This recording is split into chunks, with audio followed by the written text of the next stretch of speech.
Sermon on the Mount is kind of like a retelling of the law, but before that, as being tempted, he's quoting from Deuteronomy, the time when Israel was being tested. So Jesus literally becomes Israel, but the 40 I see as a correlation of that. Now, the 40 years from the time of Jesus' death to the time of 70 AD, I see as a gap in Daniel's 70 weeks prophecy. It's not a dispensational type of gap of 2,000 years, but it's one where the first half of the 70th week is fulfilled in the ministry of Jesus, 3.5 years long. He's crucified in the midst. You said the other night that you believe Jesus was crucified on a Wednesday, and so do I. Yeah. The 3 days and 3 nights brings his resurrection to the Sabbath. So he's resurrected on the Sabbath, the night before the ladies get there. Right. But the 40 years is the time of the book of Acts, and it's the time where Israel has a time to repent. So the remnant of Israel is pulled out of Israel before her destruction for the 40-year time period in the book of Acts. And then I see the 3.5-year-long siege as the second half of Daniel's 70th week, the time of Jacob's trouble. That's cool. I feel the same way about the 40 years, always really have, or at least since I came to kind of a preteristic view. However, I guess I do take the 70th week a little differently. The 69 weeks sounds to me like it leads up to Christ's entry into Jerusalem. And so that's like his coronation as king. Then I saw the 40 years as the waiting period, like you're saying, just as it was for the Israelites in the wilderness. It was kind of a testing period. It was a refining period. It was a preparation for something big. And that something big was, like you said, the 3.5 years leading up to the fall of Jerusalem. But I always saw that as the first half of the 70th week, and the second half of the 70th week being the following 3.5 years, where the rest of the Jews were followed by the Roman armies and then killed at Masada 3.5 years later. Well, that's interesting. One of the reasons why I stick to what I stick to is because the 6 things listed in Daniel 9, one of them is to anoint the most holy. And that's, it's translated differently by different people. But when Jesus was baptized, he was anointed. That was a proclamation that he was king. And that's what happened to the priests. The high priests were doused in blood. They had oil poured over them. They were cleansed. So I see like Jesus fulfilling the things that were spoken of. Those 6 things listed in Daniel 9. I believe it's 24. And I think his baptism begins his public ministry of 3.5 years. And I think the 69th week brings you to his baptism. Right. Yeah, that's why I kind of see it too. But I see the 70th week being fulfilled during Jesus' ministry from his baptism basically to 33 AD. I don't see a gap because I think Daniel says, you got the 70 week, but then he goes, even to the consummation, referring to 70 AD. So Daniel talks about it, but I think the 70th week is straight in order. But do you find it interesting that Jesus' ministry is 3.5 years long? I mean, that's debatable, but... No, I think it was 7 years. You think Jesus' ministry was 7 years long? Mm-hmm. I've not heard that. Yeah, I've told you before. I'll just mention again. So he baptized in 26 AD. He preaches for 3.5 years. He's crucified in the midst of the week, 30 AD. Then Paul goes out to Arabia or whatever for 3.5 years, and Christ teaches him. So you're extending his ministry past his death and ascension is what you're doing, right? Yeah, I mean, how else did Paul find out about it? Right, but it says in Daniel 9 that he will be cut off in the midst of the week. That's the crucifixion. Now, if you correlate the That's what I said. Oh, you did? Okay. If you correlate, like Alan and I both believe Jesus was crucified on a Wednesday, and I believe that there's a reason for that. It kind of lines up with the 70 weeks of Daniel, the 7-day week. So if Jesus was crucified literally in the midst of the week, which is the 70th Shabua, or a 70th week set of 7, and he was crucified in the middle of the week, the 7-day week, it just kind of lines up nicely. You know? I get why people think that or believe that. I don't believe that was what is meant there, but Yeah. I can see the double meaning for sure. I thought that for a while too. For me, the 70th week doesn't go up to 70 AD. Like, it ends. That's what I said. Yeah. Wouldn't that be a nice lineup too? 70th week ends in 70 AD. I mean, No, that would be funny, but that's how I actually see it. yeah. No, I think it was all like, because it says certain things in Daniel. It says to do this, that, and the other thing, and one of those is not 70 AD. What are you talking about? The 6 things listed in 924? Like to bring in the end of sin, those type of things. Do all these things. It says to anoint the Holy One, or with the Holy. It says all these things, but it doesn't say and to destroy the city. But it does say, like Rob said, desolations are determined unto the end or whatever. It gives that little extra, which is kind of implying that there's more after the 70th week. But the 70 weeks were for his people. And then there's this other period afterwards, up until 70 AD, when it's finally consummated, completely all done. But the 70 weeks are already over by the time Jesus dies in the 70th week. Isn't that what you? It's kind of like I tell you, I'm going to go to a baseball game, and then I go even till next year when we meet again or something like that, you know. When you say even to, it's giving you extra information beyond what was described. Yeah, but the prophecy kind of, the gist of the prophecy is the coming of the Messiah. It's a messianic prophecy, and Jesus, you know, is going to accomplish the things that are listed. However, it does talk about the desolations in the prophecy. So I don't, you know, you can get really like hair splitting and say, well, the date, you know, is fulfilled already before 70 AD. All these things were fulfilled. But what convinced me is learning the history that the siege lasts 3.5 years. Yeah. I mean, which is time times half a time, 42 months, you know. So why did he warn the churches who were not even anywhere near Jerusalem? Because to me, he warned the churches because Vespasian and Titus had to roll through there in order to get to their target. So anybody, because they're crushing the rebellion, anybody who said the wrong thing, those are the dudes that are taken, right? And the other one will be left. Well, the one that's left is the one that they're not going to kill. But the one that's taken, yeah, that's not good.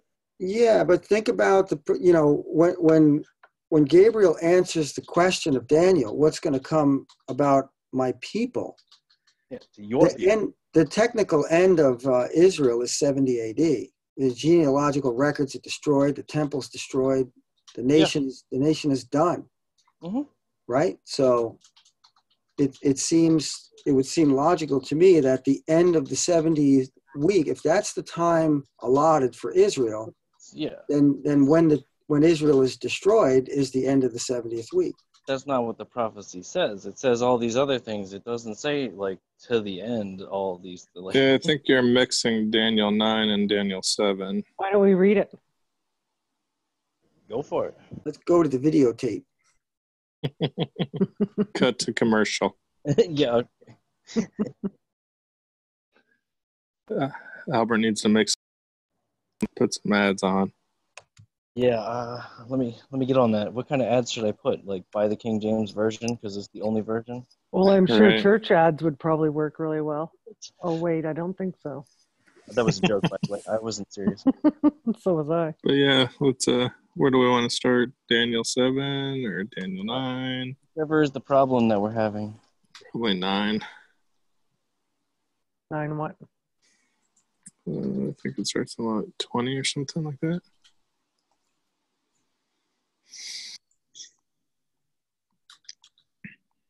Yeah, starts in 20. Actually, 24 maybe. Let's see. Yeah, there you go. I mean, the first thing I have to say just right off the bat is he gives a number. Like, why bother giving a number if it's not going to mean something? 70. So that's your number. But anyway. Yeah, because it's not truly 70 weeks then if you extend it from his baptism to Yeah, maybe I should read it in my tone, right? 70 yeah. weeks. 70 weeks are determined upon thy people and upon thy holy city. There's a little mark here that says, or to restrain, but it says to finish the transgression, but there's a little note that says, or to restrain or seal up transgression, and to make an end of sins, and to make reconciliation for iniquity, and to bring in everlasting righteousness, and to seal up vision and prophecy, and to anoint the most holy. Nowhere in there does it say, and to wreck the city and completely, utterly destroy them. Well, what does it say about to seal both the vision and the prophet? Yeah, prophecy includes judgment. Yeah, it doesn't have to say to wreck the city. Gonna get there. I mean, but I'm just saying I don't see how the 70 weeks goes into 70 AD. That would be nice if it did, but I just don't see it. Maybe I'm missing something. Remember when Jesus told him, fill up the measure of your sin? It's like finish the transgression, get it over with, finish it. Yeah, but he finished the transgressions at the cross. Yeah, but what's the outcome? Talking about them completing their sin, doing all the sin that they will be doing before I judge you. Yeah. Having to do with the cross. What are you talking about, David? When he's talking about that statement, it's said over and over in the prophecies, they must fill the measure of their sin. And that has to do with the people who are going to be judged committing all the sin that they're going to commit before their judgment is determined and executed. So right. That's talking about there. But they happen to have a 40-year span where they can repent. How do you know that it has to do with that? Why can't to make an end of sins at the cross? I don't have all the references where that's done. I would go into it, but I don't have that right. But all of these things listed here, they don't even have to be in that order. These things just have to be within the 70 weeks, because those 70 weeks are determined to do such and such and such. And all I was saying was that the 70 weeks were over well before 70 AD. Like Jesus was in the 70th week. If you even read what it says prior to that, I think it even implies, because it says, and after that. Oh, I agree he was, but what is it? If he's crucified, if you keep reading here, he's going to be cut off. In the middle of the 70. After the 62 weeks. So now that tells you that he is cut off within the 69th week. No, the 69th week. No. He doesn't come to the 69th week. After. I'm sorry. Yeah. Within the 70th. What comes after 69? It's 70, right? Right. So he's crucified within the 70 week, but it says that he confirms a covenant for 1 week. Yeah, for 1 week, which is right? like Rob said, like you said, Rob said that he's still confirming the covenant after he died, and he's talking to Paul, right? Yeah, he still taught the covenant for another 3.5 years. I mean, how else did Paul learn? Right. And he's in the midst of the week, he brings an end to sacrifice. What does that refer to? He was sacrifices that ended on the cross. There was no need to have sacrifices after that point. Right. So that tells you right there that the cross is in the middle of the 70th week. Right. Right, and that's what I'm saying. You're already in the 70th, so you have no time to delay. You can't push it to the future because it's impossible. But if you're already in the 70th week, like, what, are you going to pause it at the last minute? Like, that's why I'm saying there's a gap of 40 years, because the siege starts 40 years later. Of course there is. And lasts 3.5 years, time of Jacob's trouble. Time times half a time, 42 months. We're just making different points. Like, I totally agree that there's a gap of 40 years. But if there's a gap, you have more than 70 weeks. Yeah, but see, the 70 weeks are over, and then the 40 years happen. My problem there is with the sequence. I mean, it talks about the 69 weeks, right? Mm-hmm. And then Messiah's cut off. And so then we all agree there's a pause. There's like a 40 years.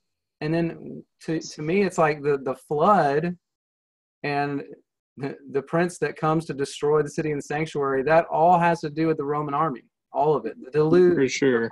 The deluge is not water. It is a flood of soldiers. People, yeah, totally. Yeah, 100%. I agree. And unto the end of the war, desolations are determined. None of that said that was part of the 70th week. I'm not saying it's not, but just let's agree that it's not said that. It's just talking about it after the 69, right? For sure. Yeah. And so then it says, then he will confirm the covenant for many for 1 week. I believe that he is Jesus, because that's the main subject of this whole passage. Right. Agreed. And then in the midst of the week, he cuts off or stops the sacrifice and oblation. Now, I always saw that as, well, when he really stopped it? When the temple was destroyed. When he came back in the clouds and the temple was destroyed. That's when it was stopped, period.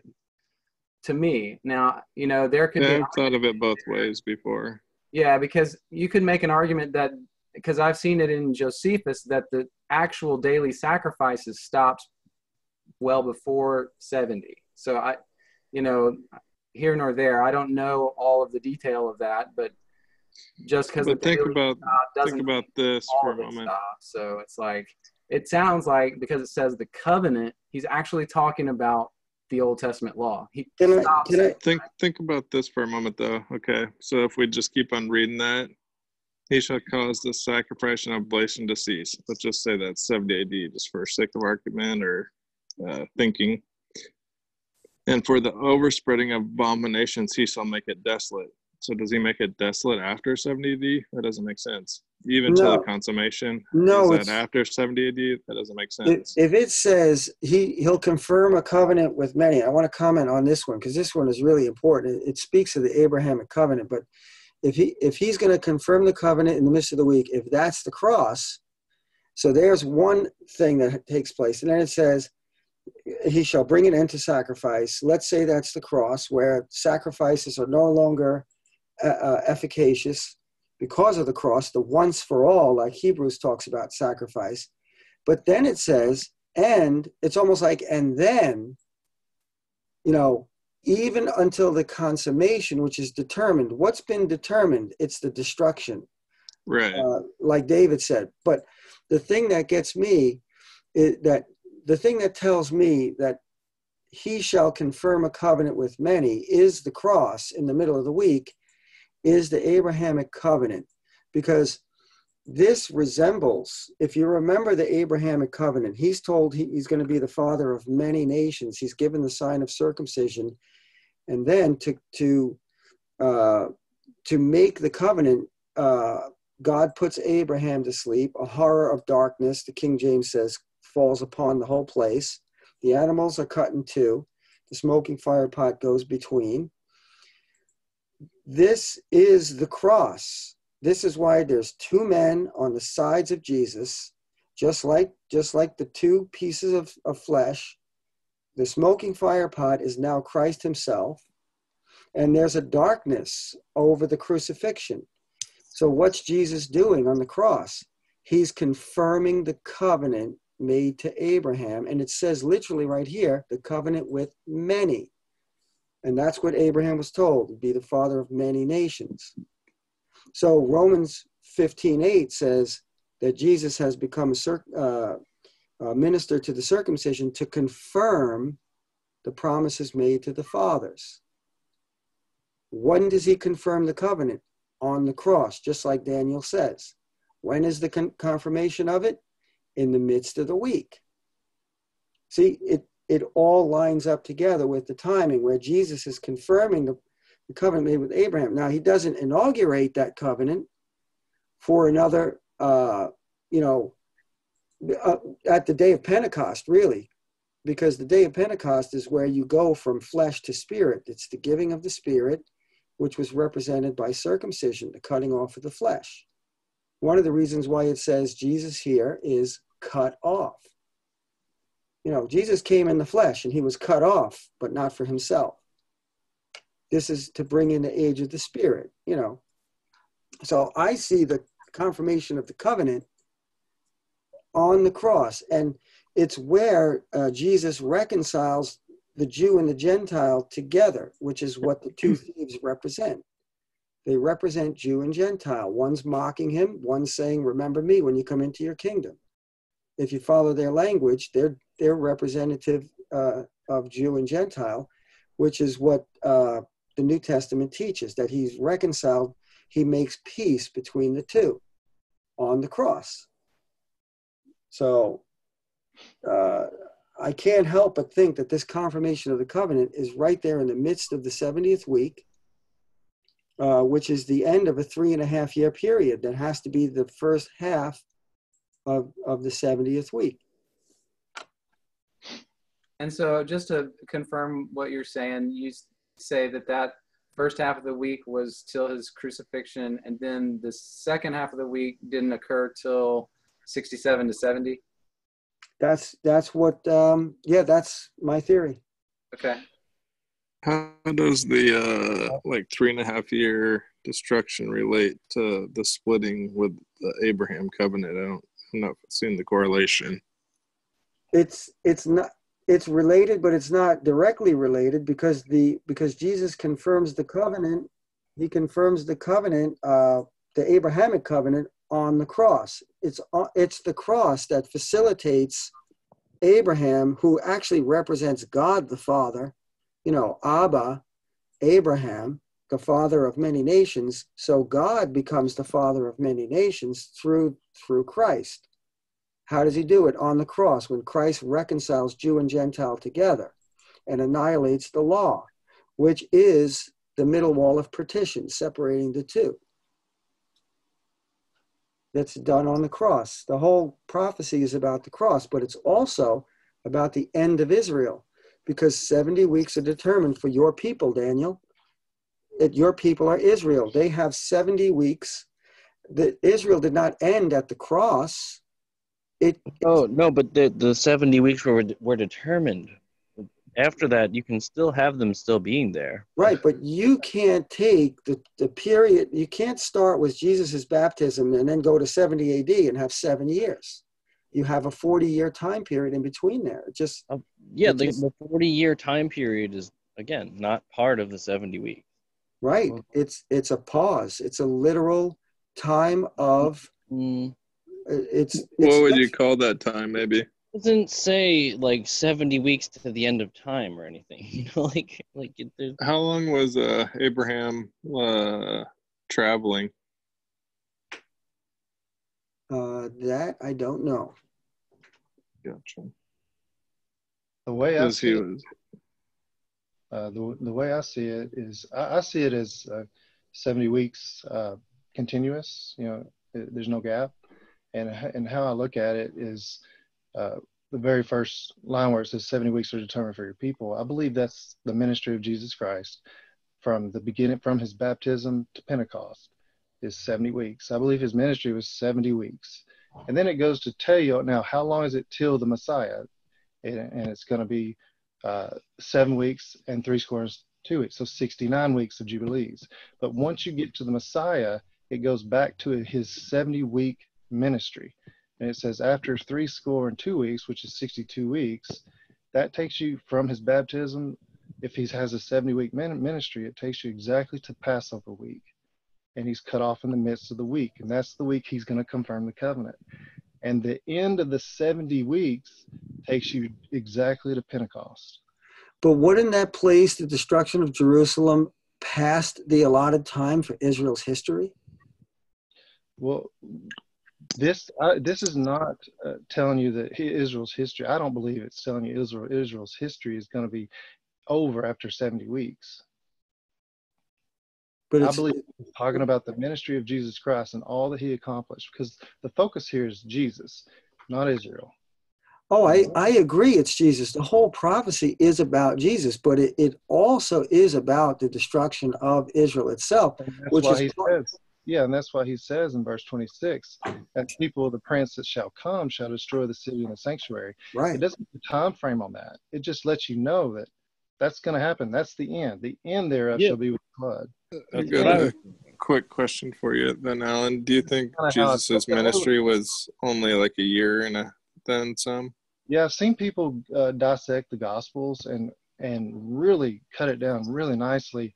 And to me, it just proved that his ministry was actually 70 weeks. I mean, I've heard that before. I know Chris used to say his ministry could only be a year, basically because the lamb could only be a year old or something like that. That's right. That's right. So, Alan, you say the ministry of Jesus, because I've not heard this before, I got to be honest, was 70 weeks long, but you also affirmed that he was crucified in the midst of that 70 weeks, right? In the midst of the after 62 weeks, he was cut off in the midst of the 63rd week of his ministry. But the 62 weeks includes the first 7, so it's actually 69. Actually, that's what makes it kind of confusing, and that's why there's been so much debate on this, because I think it's talking about two different things. It's first telling you, hey, the Messiah is going to have 70 weeks of ministry. Now, how long is it going to be till the Messiah shows up? Then it tells you in Jubilees 62 and 7. Then it goes to, okay, now he's here. After 2 weeks, the Messiah shall be called. It goes back to his ministry. This is his 70 weeks. That's the only way I can correlate the 70 weeks without putting a gap in there, and it fits too. It's if his ministry was from his baptism to Pentecost in 70 weeks, if he's cut off after 62, that would be in the 63rd week. That would leave 7 weeks after Passover, which would take you exactly to. I think though you might have an issue with Daniel 9:25 though. 9:25. Yeah.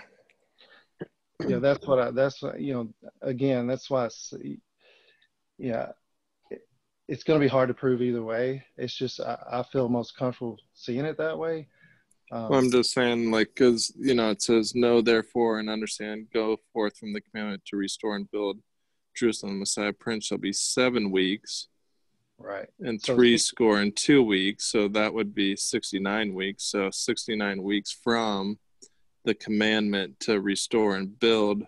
When do you think the commandment to restore and build would be then? Those are Jubilee weeks. That verse 25, I believe, is just letting you know how long it's going to be. From when to when, though? But 70 weeks are determined for your people. Jesus, even though he was, on earth for 30 years, he was only in ministry for, well, I'll say 70 weeks. Some say 3.5 years or whatever. Those are the important weeks, or the time period.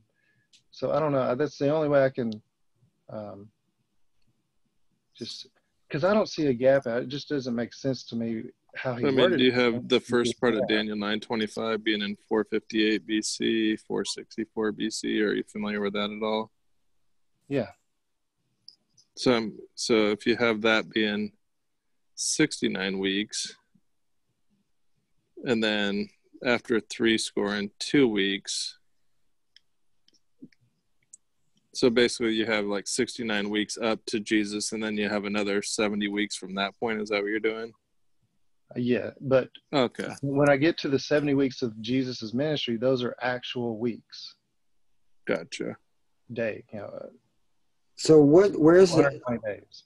If it takes 50 if it takes 50 weeks from first fruits to get to Shavuot, which is Pentecost, then you would have to have an additional 20 prior to that. How do you line up what happened in that 20 before? He got. I've seen people prove that that's when he was baptized. He was baptized.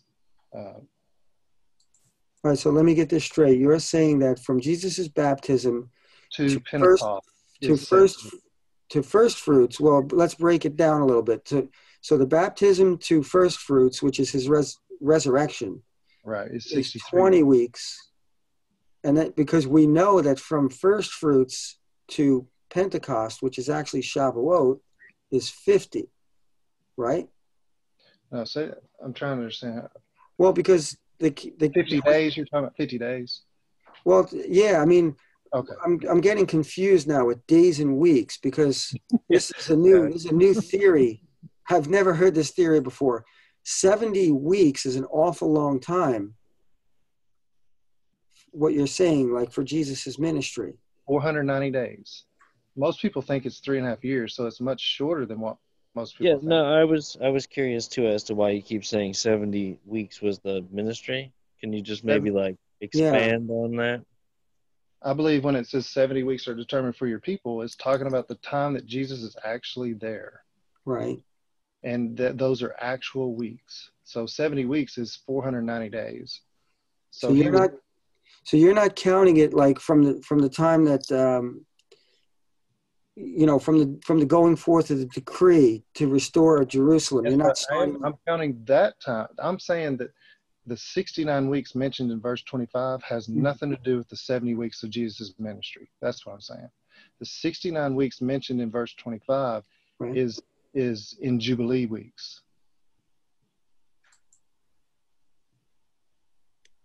And then when it gets to Jesus' ministry, it's just a pure week. There's 70 weeks left once Jesus shows up. See, I kind of have an issue with that. That's just that, like, the word week in Hebrew, and you can look at the interlinear for this, but it's the word 7. It's not week. There's no concept of week of days. Like we say week, we mean days all the time. Right. It's the word 7. And so I don't understand why it would mean one thing in one sentence and something different in the next. Well, I don't either, except that I can't do that. Well, it's we know it. Yeah, like you said, it means 7. It doesn't say it's 7 years. It doesn't say it's 7 weeks. It doesn't say. It kind of. I might disagree a little. The word is shabua, and it literally means a set of 7. It is the root word comes from 7, which you get the word Sabbath.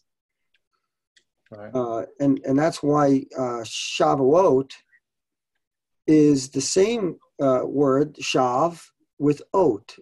Shav is 7, ot is sign. So Shavuot is the sign. Basically, it's the sign of the 7s.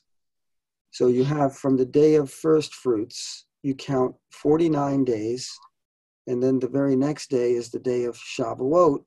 So you have the 7s.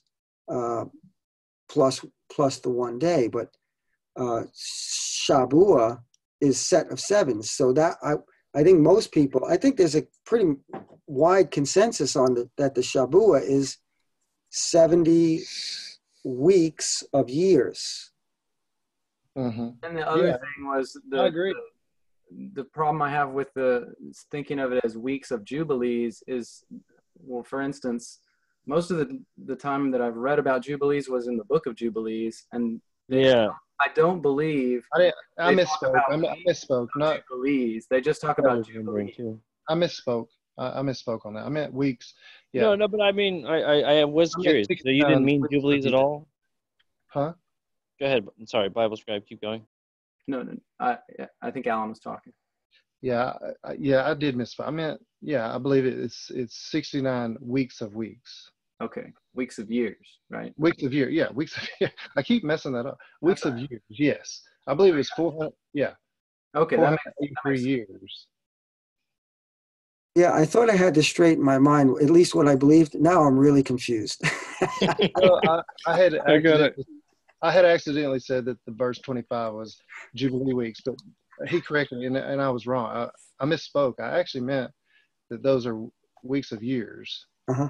So taking the Jubilee out, he's just saying that it's the 69 weeks of years, and then the 70 in total also refers to real weeks of days that Jesus was in ministry, right? Right. Yeah, that's how I reconcile the whole scripture. But am I going to rest everything on that? I don't. I can't. It's just so hard to understand. But to me, that's the only way you can make it go without any gaps.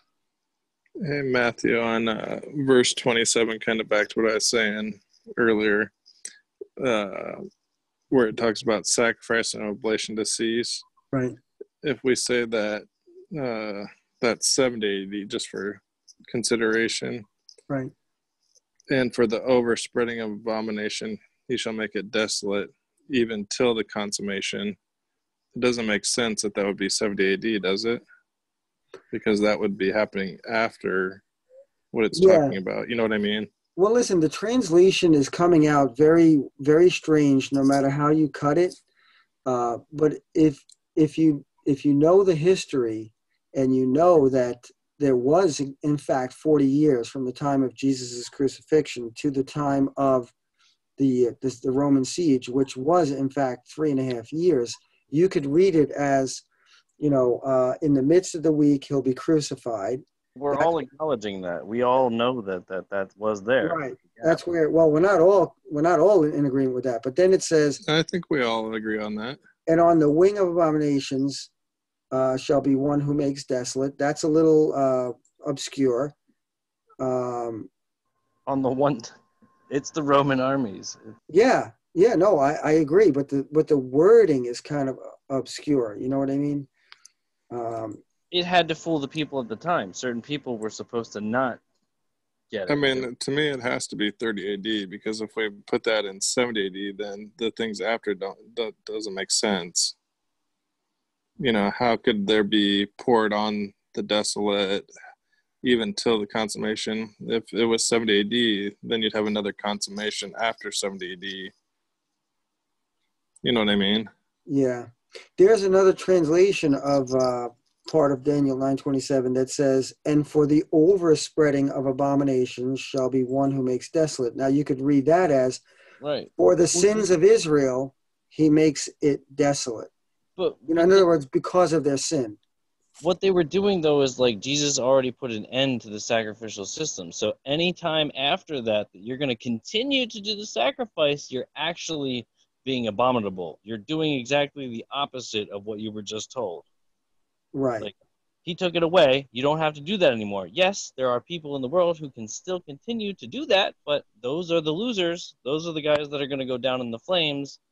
Those are the tares. That's true. I totally agree with all of that. But I think we have to realize that it was desolate after 70. Then no one did any sacrifices there. The temple burnt to the ground, right? Yep. I mean, it was desolate. Done. Totally.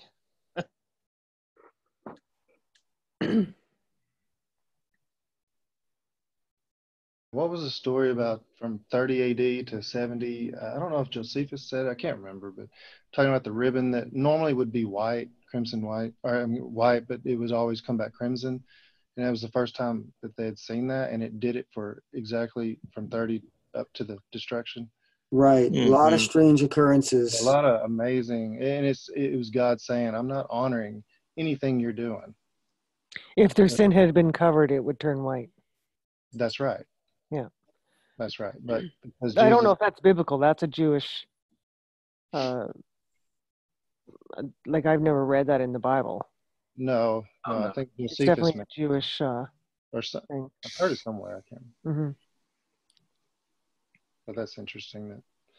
Yeah, so many things happened. To me, it's like God tried so hard to tell them in every possible way he could. I know. Except in English. Yeah. Like gathering the hens under his wings, right? Like gathering the chicks under his wings. He tried so many times, but they just wouldn't. But if he really wanted them to know, why would he blind them? He didn't want them to know. Well, because obviously they weren't doing what they were supposed to be doing. That's why. He wanted them to know after the fact. Exactly. Well, I think the way I see that is that, and I think he does this with anybody. As soon as that person rejects to a point they're not coming back, then that's, to me, the blindness. The blindness then occurs because they're not coming back, and they've chosen this path. And I think that's when he kind of gives them over to it and says, okay, you're done. I don't know. That's just. But I think the blindness is much more specific. Yeah, it is. Like if you read, where in Isaiah chapter 6, where God first tells Isaiah to go and tell this people to be ever hearing but never perceiving, give them a spirit of stupor. So Isaiah says, how long, Lord? And the answer is phenomenal. He says, till the city be without inhabitant and desolate. So he does take that blindness off Israel. So he gives him a time frame. Isaiah, go and tell your people that they're going to be blind until they're desolate. In other words, until they cease to exist. Well, that could be metaphorical language, just basically hyperbolizing the fact that Israel will never listen. They'll never listen to God. So how long will they not listen? Until they're desolate. But that's why there's so many times where Isaiah 6 is quoted by both Jesus and Paul. In fact, Paul in Acts 28, at the very, very end, after he preaches to the Jews all day long, literally says, Isaiah spoke well of you. And he quotes the verse again. You're blind. Isn't that why he spoke in parables? He spoke in parables so that they would not see. And then he says, exactly. That's why he kept saying, let him who has ears to hear, let him hear. He was referring to Isaiah 6. So you think this is still going on, Matthew? No, nobody's been blinded since 70 AD. Well, how do you deal with this then? Because he went through the cities of Judea to the Jews. Yes. And some followed him. Right. Yeah. But they fell away. His chosen ones followed him. He chose. Right. Exactly. Right. So that's he obviously didn't blind them all. Nope. No, he chose them. Those are called the elect. That's why Paul uses the pronouns us and we every time he writes his epistles. Who's he talking about? Us apostles who were appointed unto death. It's not the church who's appointed unto death. It was the apostles. The apostles were killed, quote, killed all day long for the sake of those who were hearing the gospel. See, Matthew's definition of elect is a little bit more narrow because he believes that it's just the apostles and those who were specifically called by Jesus, but that the first century church were not the elect. And then there are others on the panel that believe that all of the first century church was the elect of God, was the bride. And then you've got others that lean more towards the Calvinistic approach that the elect can extend to today. So we've got different understandings of elect. But there's one thing that I would love to add to that, though. Even though I believe, that the apostles were, aren't you the 12 whom I have chosen, yet one of you is a devil. So Jesus chooses these apostles. They're the 12 representative of the faithful Israel, even though they fall away as well. And there's only one faithful Israelite left, and that's Christ, who becomes the one and only Son of God, so that he can give birth to children. We are the true children of Israel who become the children of God. But the elect, like Peter will then put elect in quotes and say, you are the elect, or Paul will say, you're the elect of God. Now he's just saying that, or it's like saying you are the, quote, Israel of God now, or you are like in Romans 2, who's the, quote, Jew? It's the one who's circumcised of the heart, not the one who's circumcised of the flesh. You got to watch when things should have quotes around them. Romans 9:6 is not all who are from Israel are, quote, Israel. So I say that, yes, the elect were specifically the apostles. But then I would also say that we are now the, quote, elect of God. But it's kind of like saying, if I become a real estate investor, I become the Donald Trump of Long Island. I'm not Donald Trump. you know what I mean? But I am the Donald Trump of Long Island. It's, you know, the Bible does this all the time, and people don't realize it puts things in quotes, and you should realize they're in quotes. You are Israel. You are the true Jew. You are the elect of God now. But we were not chosen. See, when in John 6, those baskets that the fragments of food go into were 12. And then Jesus says, you know, aren't you the 12 whom I have chosen? And the proof that these were the ones who were given, because Jesus said, you know, only those whom, you know, the Father, only those can come to me whom the Father has given, and I'll raise them up at the last day. He's specifically talking about the apostles, because he proves it in John 17 in the Gethsemane prayer. And he says, you know, I pray from verses like 6 to 20. He says, I pray for only the ones whom you have given me. I don't pray for the world. I pray for these, the ones. And he says, and none is lost except Judas, so that the scripture may be fulfilled. That's what he said in John 6. They'll come to me and I won't lose any. And that's what he said about the fragments. He said, put them in the baskets so that none is lost. Then in John 18, when he's arrested, he says, you know, you sought me, you found me, now let these go. And then John comments, so that the saying might be fulfilled, of all you have given me, none is lost. So the ones who were literally given to Jesus were the apostles. They're the elect of Israel. They're the chosen ones because the rest of the nation was under a spirit of stupor. He spoke to them in parables, but he gave the apostles eyes to see and ears to hear. So that's why I consider them to be the elect of Israel. And Paul defines the word elect in Romans 11. I believe it's 20 verse 25 or 27, where he literally speaks about Israel. Let me just go there really quick, because I just want to show this to you, how he does this. Israel. What about this in Mark 13? This is, of course, the Olivet Discourse. Right.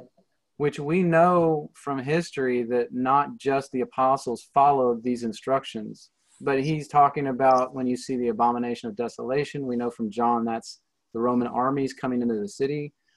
Let them that be in Judea flee to the mountains. And so don't go down to your house. Don't get anything. Just go. Woe to those that are with child. And though in those days shall be affliction, such as not was from the beginning of creation until this time, neither shall be. And except the Lord had shortened these days, no flesh would be saved except for the elect's sake, whom he hath chosen. So I know from history, tons of Christians escaped this. And from what I understand, that sounds to me like they would be part of this elect whom he had chosen. They were saved, you know, and it's like, it doesn't seem to me like this is talking to only the apostles. Yeah, and I could say that, and Stacy, if I've had this, and I've had this argument multiple times, where I could say, yes, I mean, there were other people who did get saved, and I believe that other people were actually chosen to be what they were. Paul himself was the chosen apostle to the Gentiles. But if you look at the way Paul, let's just say that it's not just the apostles, it is those in Israel. And that's my main argument, that my main argument against Calvinism, one of my main arguments, because I have a lot of them, is that the elect pertained to Israel because they were given a spirit of stupor. And because of that reason, Christ had to literally open the eyes of some so that they could preach the gospel. Otherwise, they wouldn't have been saved at all. So then in Romans 11:7, Paul says, what then? Israel hasn't obtained what it seeks, but the elect have, and the rest were blinded. Romans 11:7 is purely about national Israel. Can I ask you a new question that I don't think I've ever asked you before? and that is on under the Song of Moses, Mhm. where he says that I will Make them provoke angry. you to jealousy with a nation who's a foolish people, not a nation. Right. Um, so, do you believe that that foolish nation was elected of God, or do you believe that? No, the nation. What would you say under the Song of Moses?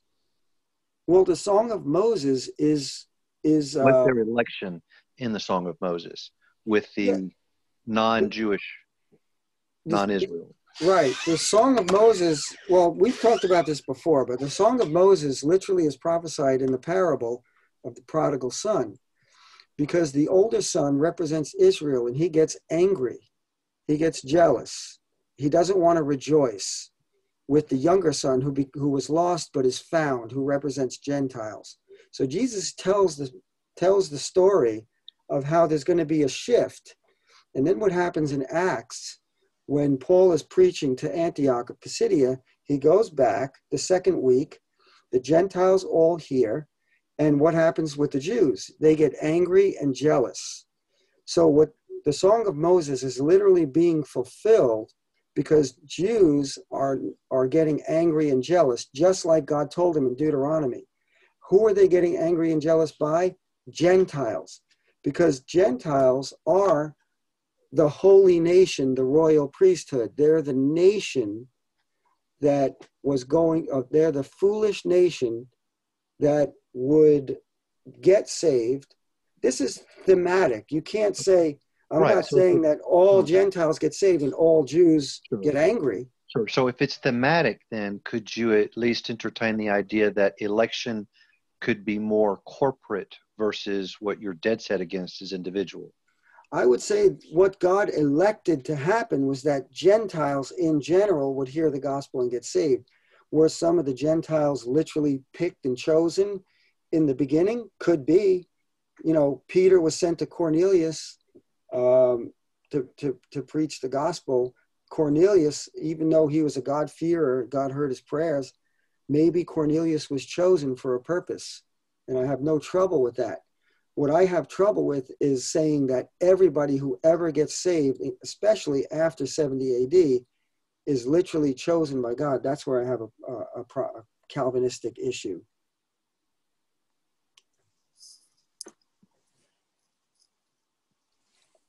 Maybe we could jump back a little bit, change the subject back to something else you were talking about a moment ago, Matthew.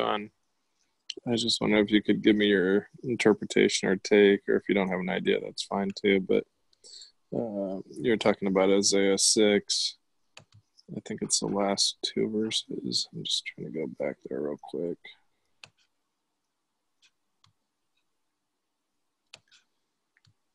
Yeah, verses 12 and 13. If you might have a take or an understanding. If you don't, no big deal. Just wonder if you had some insight with the way you see it. Mm-hmm. It's the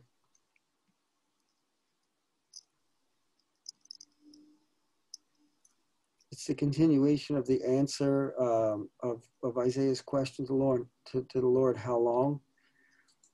Oh yeah, but then And then I guess 12. in verse 11, it says, the land will be utterly desolate. Mm-hmm. But then it says, in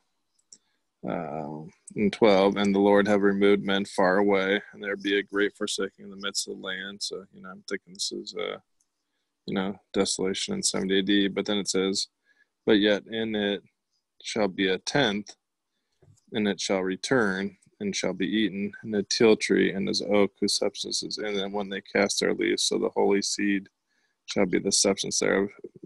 I guess, who's this tenth?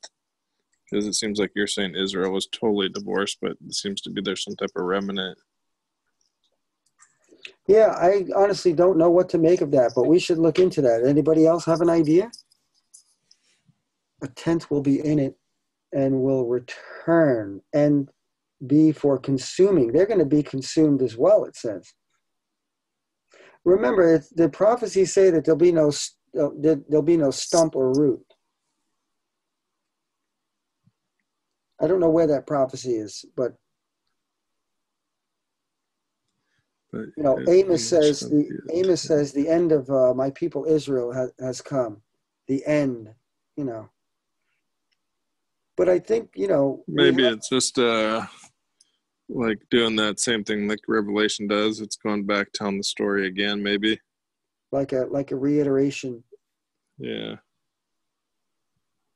Or could it simply be just talking about the first destruction of the temple in Jerusalem by Babylon? And then they do come back.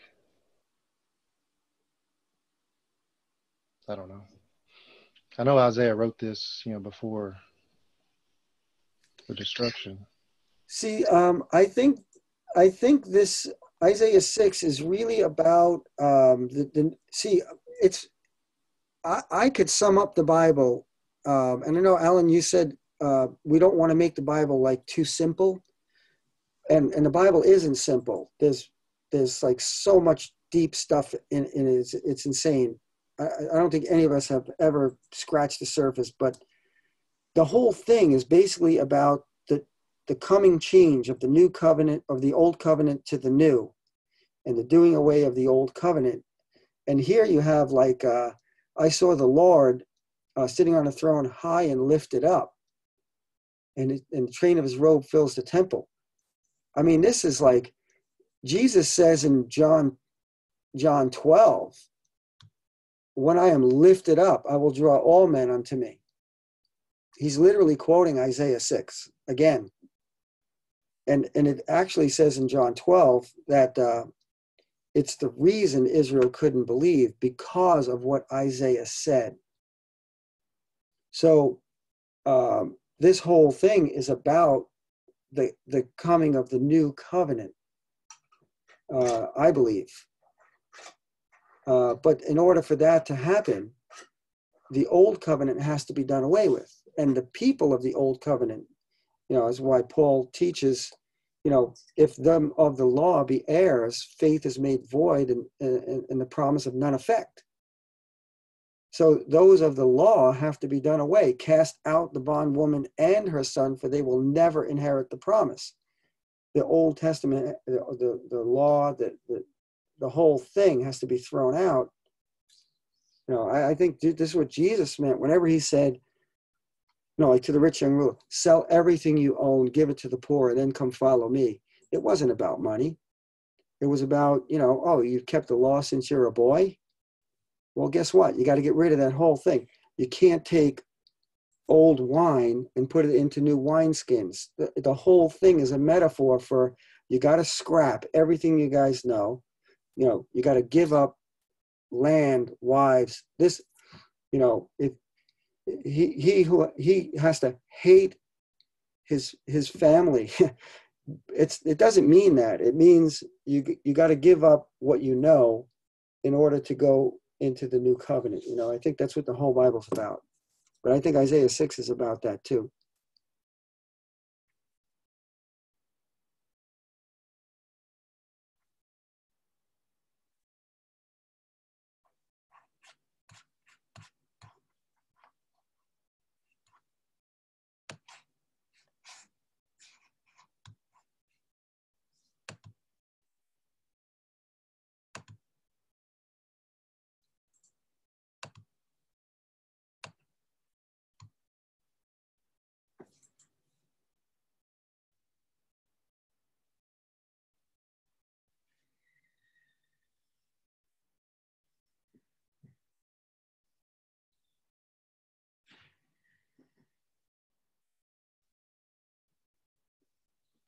Yeah, definitely. There's quite a few people think that Isaiah is only talking about like the destruction coming, the first destruction, and then there's those that see there's like dual prophecy.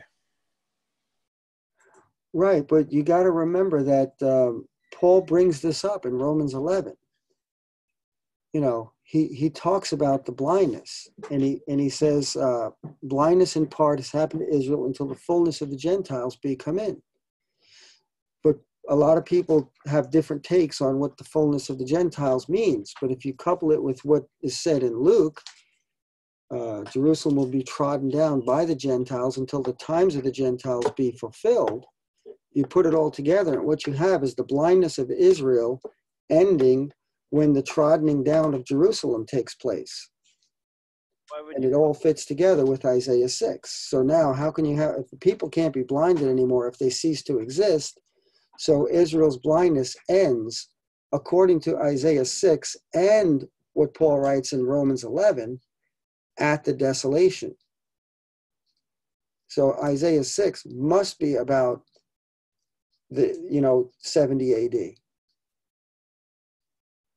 because they weren't really made blind, and basically it's regarding the Messiah. God didn't just put blinders on them so they could walk around not knowing anything. He basically blinded them to the identity of their own Messiah. I don't even think their blindness began until Jesus' ministry. I think it was specifically so that, like Paul says, had the rulers known, they wouldn't have crucified the Lord of glory. They needed the blindness. They were doing it from the beginning. You could look at the story of when Moses was trying to be usurped by, Torah. He was like, yo, you know what? I would make a better high priest. Like, how about I take the job? Yeah. But you could argue that just like Pharaoh hardened his own heart, and then God hardened Pharaoh's heart, same thing with Israel. They were an obstinate people, and therefore God blinded them. I'm not saying that was just some. I think that was planned from the beginning, actually. So that's why I would say that I'm a partial open theist. I think the future is partially open, but the prophecies that God wants to take place will take place. The only way for that to happen is for him to actually make them happen. He's got to override the will of men for that to happen. But so, which ones are still left unfulfilled? Everything after Revelation something? Or is there other ones, like in Isaiah? Now that I don't know. But I think everything in the Old Testament was basically fulfilled.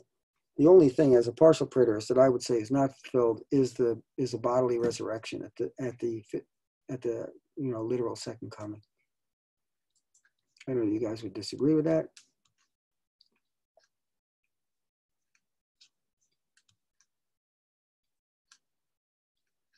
And just to throw another viewpoint in there, I feel that as a partial preterist also, but probably, I hate these terms, are so loaded, but right. Yeah, but that's how we have to do. I know. I split up. I feel like Revelation 20 is really a parenthesis on the end of the prophecies in Revelation. That the war battle in 19 is a battle that's led by the beast, and as it says, and the millennium is an intermediate period of 1,000 years where the elect that have been taken as martyrs to heaven reign with God in heaven and his kingdom. And then after that, Satan has been loosed, and that's in our past. And that the war that's talked about, or the battle where the armies of the nations from the four corners of the earth, led by Satan, is different than the one in the previous chapter, and that is in our future, and that they will be destroyed by fire. So just to throw out a different view there. That's interesting, but you're saying the one that was led by Satan was the Roman army. No, I didn't say that. Oh, okay. So I misunderstood. Okay. I was almost in agreement with you then. No. The battle in chapter 19, it's led by the beast and the second beast. Mm-hmm. That's the Roman armies. And the beasts are spiritual beings, and they are using their power to come and do all the things that they did and to essentially execute God's judgment for him. Fair enough. And then, again, that other battle, just, it doesn't have the same players, and it's not the same armies. It's different. And so recognizing that, I feel that whole chapter is like tacked on the end for the churches, just so it's like, and then all this other stuff's going to happen, and it's real short. as far as the way it's presented, but that's all out in the future. Kind of like a don't worry about that, but there will be more. But anyway, I agree with that. Do you go with the Hosea, what is that, 6, where it talks about 2 days? David, you know what I'm talking about? Or do you think that was a whole different thing, or does that have to do with Revelation too?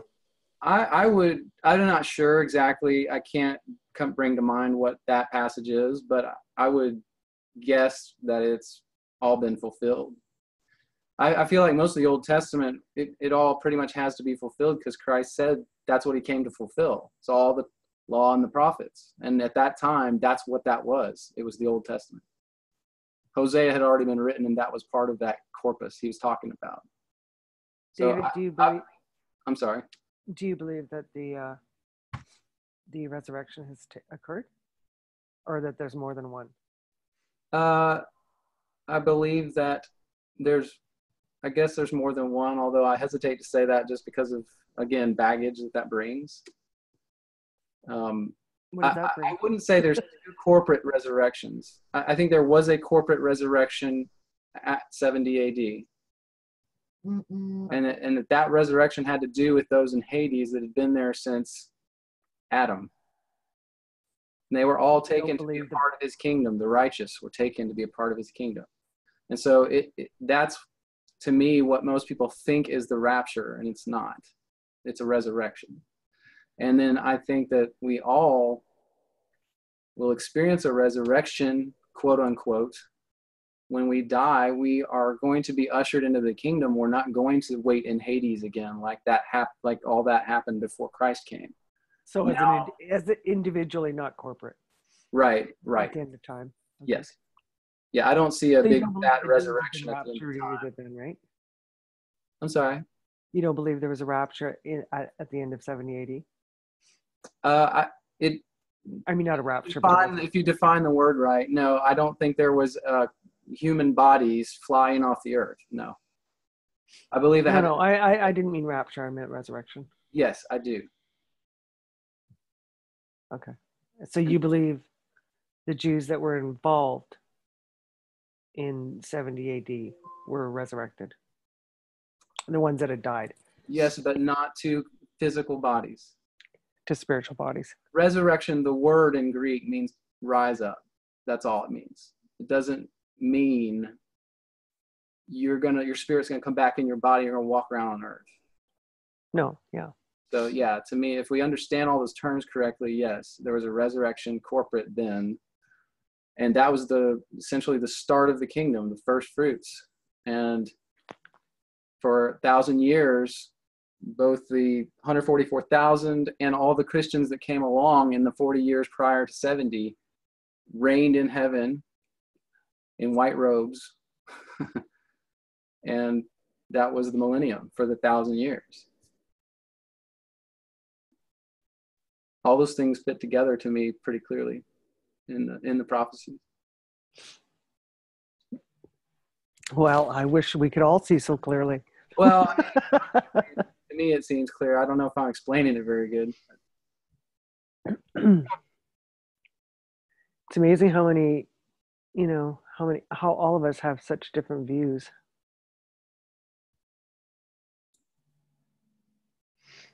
Yeah, I've been actually thinking a lot about that since I kind of got involved with you guys.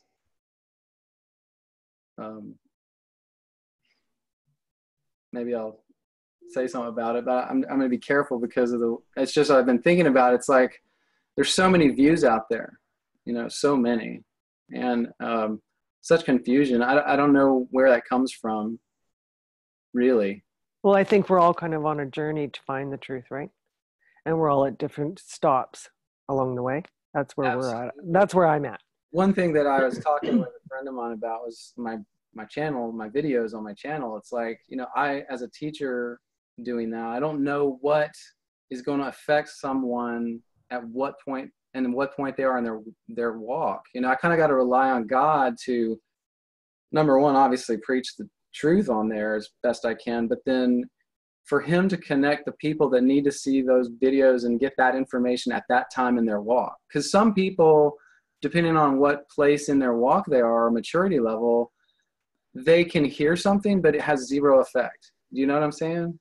It's like, even if it's the truth, sometimes it just bounces like, it's like water and oil. It just doesn't stick because they're not at a place they get that, or that matters to them. So, you know, I've actually been praying about that God kind of takes care of that. Well, I mean, since I've joined this panel, I've everything I believed has flipped. Yeah. It's a lot of change. It's a lot. A lot of change. I've started to realize how hard that is too. And I mean, it was never easy for me, but I think some people go through that a little easier than others, you know? Well, what we try to do is we try to understand how the other person sees the scripture, and versus argue with them, my truth versus your truth.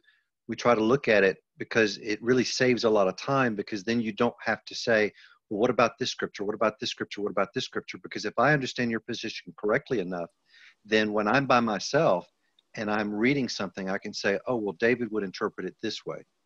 And it's only when we come to those few scriptures that we think, well, I don't know how he would interpret that we could ask how he would. And so what we basically try to do is learn as much as we can about each other's views, and then challenge each other on consistency. Are you being consistent with the scriptures and with your train of thought? And that makes us grow tremendously. I've grown so much. Yeah. Yeah. I think listening out has been the biggest thing. Even, you know, some of the questions I've had are pretty stupid in probably other people's eyes, but these guys have treated me with a huge deal of respect, even though I was at one time, you know, a complete futurist. Weren't we all? Yeah, so it definitely takes a while to become unblinded, I guess. Willing to, I think a lot of it is pride. Oh, yeah. You know, I don't want to be wrong. I'm comfortable with this truth, and this is where I'm staying. Do you think, David, if this might be a pretty loaded question, but why do you think God has allowed full preterism or partial preterism to be secondary to all other views in these times? Yeah, that's a big question. So many things run through my head that I could say. I feel like I don't know how to answer that other than to say that I could go into a lot of detail on a lot of speculation that I have, but I do believe that there are some major events coming, not necessarily prophesied in Scripture per se, although I have found inferences that confirm it. But that aside, I just do believe things are culminating in the world right now towards a certain point. And so I feel like in this time period before that perhaps it didn't matter to God as much. Because honestly, I mean, I would admit that someone believing in full futurism, everything that means, and, you know, that they're still probably going to go to heaven if they have faith in Christ, right? And so I just don't think that it's something that God needed to reveal, but I do feel it's coming out right now. I feel like there's a movement happening, honestly. Yeah, that's what I kind of think too. And so it's just, to me, I feel like that is driving, it's part of God's plan. And I guess that's all I can say. I think I've made my point, but. Yeah, the only thing I can think of is that, like, more people are saved with not having, you know, a partial or full, you know, it was just designed to save more people is the only thing that I can think that makes sense. But definitely it seems like there's more people coming around to it for sure, but still small. When you say, events, are you talking about world events, the situation in the world today? You see some sort of climax happening? I think it just has a lot to do with world events. I'm not sure that I would say it's a climax. It's definitely not an apocalypse, but it's just a change. It's a change, a huge change. Global. You don't want, can you elaborate or no? I don't really want to at this point. Okay. That's fine. I don't know where people stand on a lot of different topics, particularly political, but I really don't want to get into it, but I think everyone probably has a clue what I'm talking about, but I just don't want to get into it. Oh, we discuss it. I've lost friends and I've lost everything, tons of stuff over this kind of stuff. So I don't want to get into it. Well, you don't have to discuss it, but just know that if you did, nobody here would ever judge anything like that. We just don't do that. Yeah. You should hear some of the stuff we talk about. Right. Yeah. I think you're safe. This is only my second time in. Yeah. Yeah. Yeah. No one's going to cut you off or kick you out or anything like that, or dispower you or look at you weird or different. Yeah. There's actually probably encouraged. Yeah. We have quite a few here. You know, maybe I'll my thoughts on it probably wouldn't even be coherent. So maybe in the future I'll drop that bomb and we can talk about it. Well, maybe you got Hitler coming out of the dead and taking over or something. I don't know. Dinosaurs on the moon, you know. Right. I've introduced some mighty incoherent thoughts to these guys. Amen to, no, just kidding. But, you know, as far as the knowledge, it's almost like if we take in consideration the Old Covenant, the Israelites, just like Daniel said, that their knowledge would increase in the end. And it did because of Jesus, him bringing the truth. Knowledge exploded of the word and what it really meant. And we could be seeing a repeat of that God's now opening the minds to show them really what happened, show everyone what happened, and knowledge is increasing. Yeah. Do you think it could almost, like, I mean, I've kicked it around for quite a long time as a dual. Oh, yeah. Dual prophecies. Prophecy in the Bible. That's how I look at it. That's Are we doomed to repeat history forever until under a partial preterist view? I don't know. I mean, nothing like that will ever happen again. The word says it won't, unless that's a dual prophecy. That can't be a dual prophecy. Then we're in a pickle.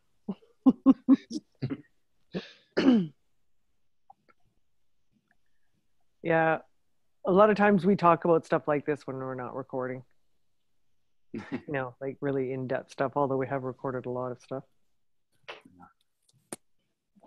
We found Jimmy Hoffa in this group, so we know exactly what we're doing.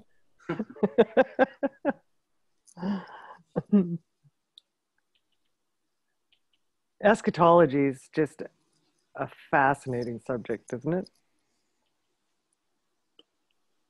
Like for me, like I question. I think we all kind of want to know the future. What's that or again? The past. What's that, Stacy? She said this funny word called eschatology. I didn't know what that was. Yeah, it wasn't a preterism or whatever. I'm trying to drop that word. Trying to be more approachable. Yeah, she used to call us predatorist. Predatorist. Yeah. I just could not see it. It took me a long time. Did you feel too, though, while you were discovering, and I know not in this group probably, but I mean, did you come across preterists that were antagonistic and kind of mean? These are the only ones I ever met. Yeah, so yeah.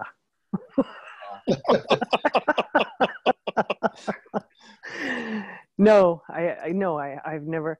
I only know one other preterist. In real life, I only know one. I had to ban a preterist from my channel. I don't think I know any preterists in real life other than this real life. But yeah, Why did you ban him? I've seen. I could see why he would ban them. There are several YouTube preterists that are very antagonistic. There's no fruit of the spirit there. They're only interested in the argument, and they're not quality. So yeah, I could see that for sure. Well, on my channel, I try to let people say their mind, but if they start, and this is what this guy started doing, was going to every person's comment that had commented anything on any of my videos, and then writing a book about how that person didn't know anything about the Bible and how it really was. I told the guy, I was like, you can't do that or I'm going to cut you off, because I call that sniping. You're not going to snipe my viewers' comments. It's really frustrating for every time someone posts to get that kind of response from some guy. So I just told him, and just cut and paste response. Yeah, either you stop or I'm gonna turn you off. And he's like, oh, you're turning me off because you don't like what I have to say? I'm like, no. Well, I'm not going to tell anybody that they don't know anything, because the more I learn, the more I realize, the less I know. So if I say you don't know anything, I'm basically saying you're really, really wise.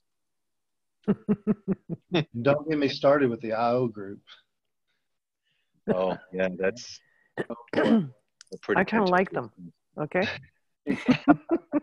Man, they take antagonistic to a new level. You know what? I've talked to 2 of them or 3 of them now, and they were nothing but kind. I guess I'm speaking about Jason DaCosta and his group. Oh, he's the worst. He really is. And it's been. I would just bring up basic questions, and boy, I just how they responded was so ungodly, really. And they are ungodly. They don't even believe in God or the Bible or anything. They think it's fairy tales. But really, yeah. I didn't think that. Jason DaCosta does not believe the Bible. He believes it's a fairy tale. Oh, is that right? Hey. Yes, that's right. But wait, no, doesn't he believe that it's true? It just pertained to Israel and it's irrelevant. No, he believes that's what the Bible says, therefore you're wrong. But none of it's true anyways. Oh, actually, you know what? I heard of a comment of his, and he said, I actually think it's whatever, a fairy tale or whatever he said, but that's for another day, he said. So wait a minute. I had a specific conversation with him, and he flat out told me he doesn't believe it. See, I thought that he was absolutely nuts for spending all this time that he does, making videos and studying the Bible so he can disprove that it's for us. Now it's even worse because he's spending his whole life on this topic, which he believes is a fairy tale. Yeah, that's what's amazing, man. It's amazing. I'm telling you, and he's bringing a lot of Christians, people that are really seeking the truth. He's bringing them down. Because he's very convincing if you fall into that. He can be very convincing. And it's just dangerous. It's real dangerous. And he doesn't even believe it. I found it to be a very interesting topic. Yeah, it seems like there's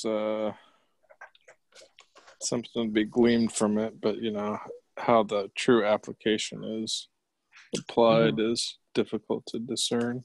It all boils down to audience relevance. And yeah, there are certain things like the book of Corinthians was written to the Corinthians, but are there universal truths that can be applied to us? Yes. And they discount all of that from what I see. Well, one person said, they just don't want to be accountable for, those things that apply to us today. Like they just say, all there is do your own thing and be happy with your own life and believe, and that's it. Well, I think a few of them, what it seems to sum up to is universalism for a few of them. Yeah, but some say you can't be IO then. The ones who are universalist are the ones who believe that the Bible is true, that it pertains only to Israel, And since they can't ask the question, well, how does that apply? How does God deal with us since 70 AD? They just come up with universalism, because what else could they come up with? We're all damned since 70 AD? Right. Because there's no savior. Well, I think isn't that what Jason DaCosta teaches, that we're just annihilated? I actually heard him say that he doesn't know that. I heard him say that he does believe in God. He just has no idea what his relationship to us is, because it's not in a book anywhere. Certainly not in the Bible, because it only pertains to Israel. Wasn't that Epicureanism, where the gods are way far out there and not concerned with us? What was the word you called it, Stacey? Epicureanism. There were two main Greek understandings of the God's relationship with man, and I think it's the Epicureans were, the gods are so far out there, they're not concerned with us, so just live your life, eat, drink, and be merry.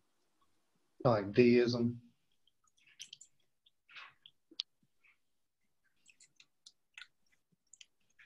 Well, I think there was Epicureanism and Stoicism, I think, but I'm not sure if I've got the two terms correct or not. One of them denied any kind of a pleasure. I think that was the Stoics. Yeah, that's the Stoics, but I believe the Epicureans, that's where we get the adjective Epicurean, which is, indulge. So it's like the gods are so far out there. So it sounds like he's more like a modern day Epicurean. So he's got that Greek thought of the gods are so far out there. They don't care what we do. They're not really interested in our lives. So, but he was a dispensationalist, and then he was a full preterist. And then he knows the Bible very well, or he wouldn't be able to convince anybody. So he was a Christian, and I believe you can lose your salvation. I believe if he was a Christian, he did. And then in trying to find the truth of full preterism, because a lot of people do say that full preterism, the natural progression after full preterism is Israel only, because if all prophecy was fulfilled in 70 AD, then what does the Bible have to do with anything after 70 AD? It must all pertain to Israel. So I know he heard that said. a preterist.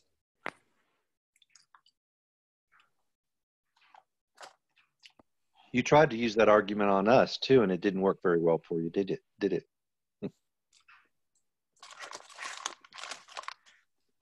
You mean partial versus full? No, that the road of full preterism leads to IO.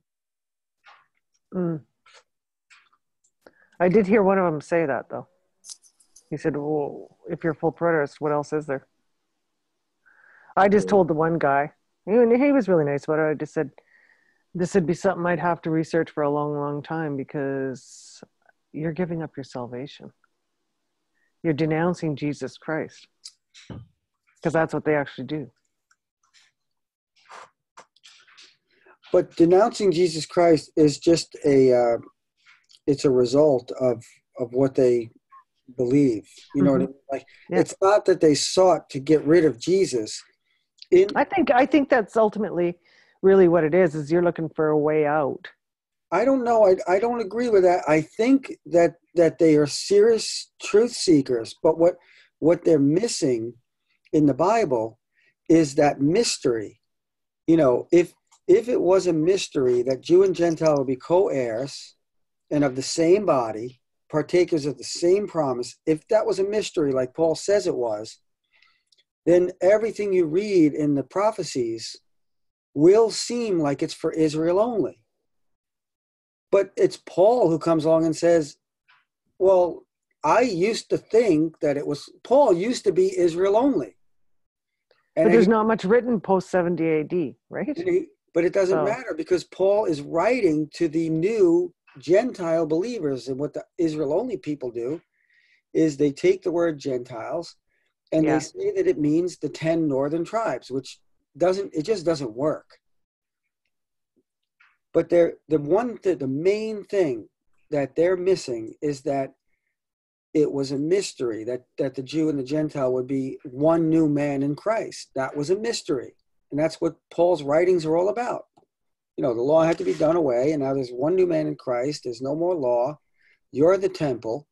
You're Israel. You're the Jew. That's his whole argument. So Israel-only people miss, because Paul is a complicated writer. He's a genius who doesn't spell things out in black and white, and he quotes from the Old Testament, but he's hard to understand. That's why Peter says he's hard to understand, and unstable people twist what he says. That's exactly what they're doing.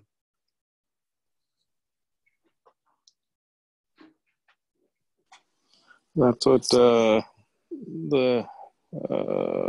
what is it, Hebrew?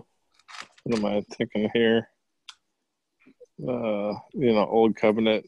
The Hebrew roots people? Yeah, Hebrew roots, they say we twist Paul. Right. Because Paul says that the Old Covenant was a ministry of death. I used to do that. I used to say, you don't know what you're talking about. You're twisting Paul. You got to keep the law and all that. Oh, you believed in that? I probably kept the Old Covenant to the ability I could for 2.5, 3 years, maybe. Wow. Cow. When he came on here, he believed that you had to keep the law of Moses, basically. That's a lot of law keeping. That's a heavy Yeah. burden to carry. Hey, For sure. 24/7. Okay, what should I do? What can I do? What do I got to do now? I like the scripture in Isaiah 49, and he said, "It is a light thing that thou shouldest be my servant, to raise up the tribes of Jacob, and to restore the preserved of Israel. I will also give thee for a light to the Gentiles, that thou mayest be my salvation unto the end of the earth." And just in that one verse, you have all the tribes of Jacob separated by the Gentiles from the Gentiles. So, did you bring that? Have you ever brought that up to IO? What do they say about that one? No, but someone else has, and I've watched those videos, and it's the same Yeah. arrogant attitude that is just so ridiculous. Yeah, That's why it's so important to comment in the comments, because people watch these videos, and I'll tell you what, all these people read these comments. So it's important to comment. It makes a big difference. We don't think it does. That's true. There are a few scriptures that I love, and I don't know where they are right now. We could find them, where it talks about the borders of Israel being too small. There's at least 2 of them in the prophecies. It's talking about the expansion of the new covenant beyond the borders of Israel. Mm-hmm. But yeah, it's you can't give it up for a lost cause. You got to comment. You got to fight the good fight, right? Yeah. And you don't have to be condescending. Ignore all that crap.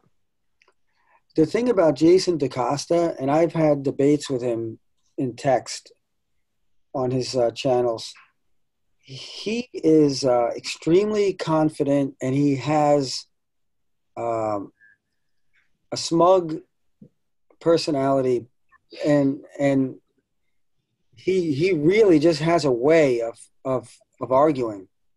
He's a very powerful personality. Yes. Yeah. I could see that. Yeah.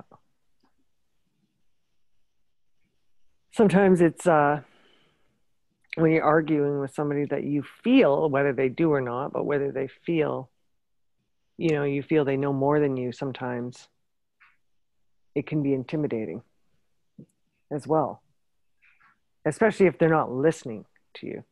And most people don't study the Bible the way we do. I mean, I would have had I kept going on and on, back and forth with this guy for a couple of weeks, and finally he just said, we have to end this. That's it. Because he's the type where if you comment, he's going to respond.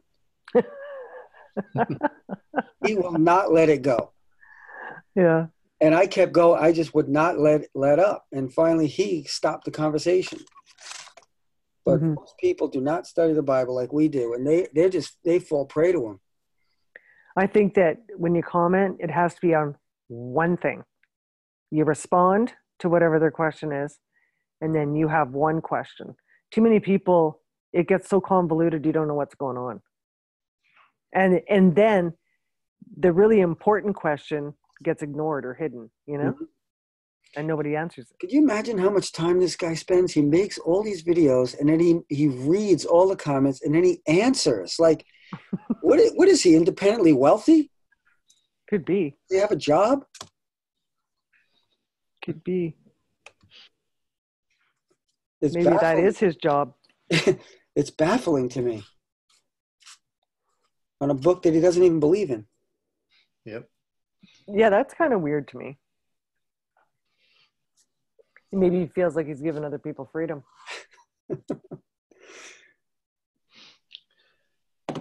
I wonder how many people that are IO that actually come back to the Lord. I've heard of some. Have you? Mm-hmm. Oh, that's good. I think it would take away your hope. You know? Completely. Destroy your faith. Yeah, absolutely.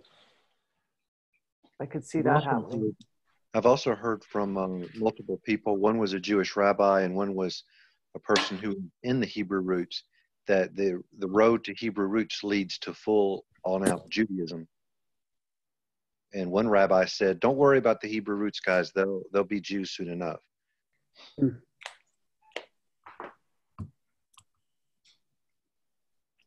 Moving over to Israel. I didn't think Christians were allowed to move over there. I guess if they become Jews, they're no longer Christians, eh? But isn't it interesting how the dispensationalist is kind of like a partial Israel only? Because think about it. They think everything written in the Old Testament was in fact for Israel, and what we have now was the mystery, the church age that was not prophesied about.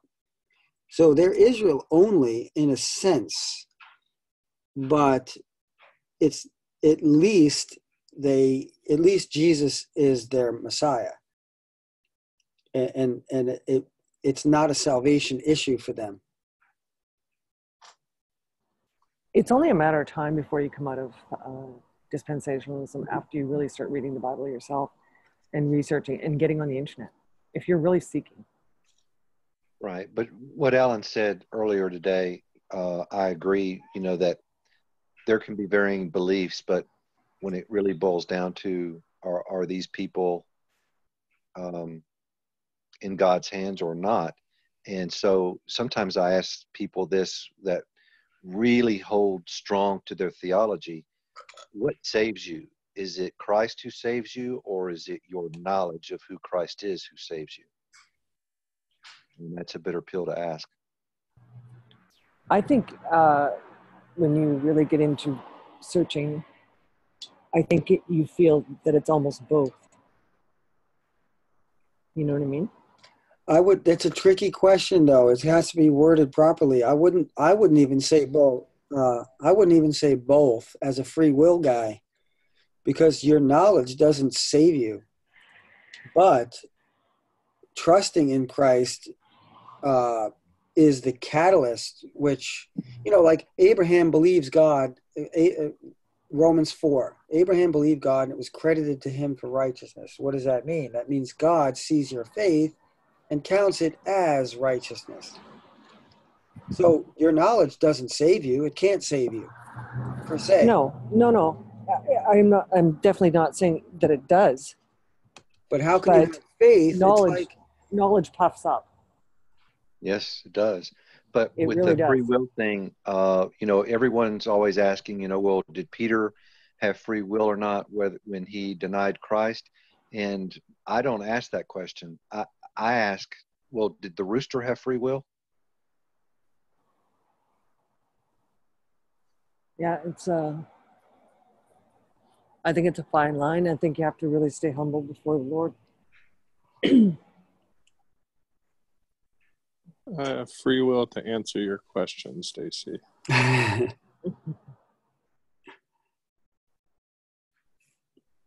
I'm a free will guy. All right. I got one on my side. Boom. 2. I mean, you can read quotes from the early church fathers about this exact question. They were debating it. And up until Augustine, they talked about it. And they had this discussion. They were like, if there's not free will, then we're not responsible for our sin. And I can find quotes. I don't have them with me, but I can find quotes. Josephus actually talks about it too, and he talks about the Pharisees' understanding. They believed in free will, but then they also believed in the divine sovereignty of God, and that it was too confusing to really understand, so just accept it and move on, basically. Yeah, I mean, I kind of agree with that. Yeah. I mean, angels have free will. Why don't humans? They can choose to do right or wrong. That's right.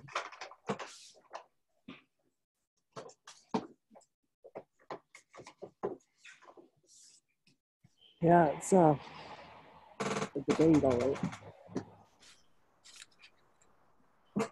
And then there's a guy named Tyler, and he really looks at free will, and he really dissects it a little bit more in depth, because he talks about libertarian free will, which most people consider when they speak about free will, and limited free will. And so I do see a limited free will. And so what I would say is, like, limited free will is a bird is in a cage. And so you come to me and you say, why don't you free that bird? And I say, what are you talking about? That bird is free. Technically, I'm correct. The bird is free to move around the cage all he wants. But what you really wanted to ask is to let the bird out of the cage. Letting that happen would be libertarian free will. So I do believe that there is a limited free will, but it's within a very narrow scope, because we can't, add an inch to our stature or turn one hair gray or black or anything like that either.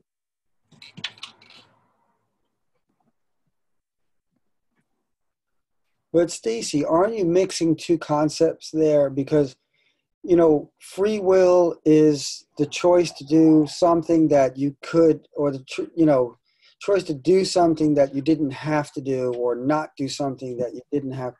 Yeah, I know. And the thing is that it seems like you're making a choice, but the advertising industry has spent billions of dollars to be able to sell you things, and they don't even bother to actually sell you the product anymore, but they're programming your mind so that it goes into your subconscious. So several days later, you think, oh, I think I would like to go to Burger King and I would like to order a Whopper. And yet, yeah, but that's still free will.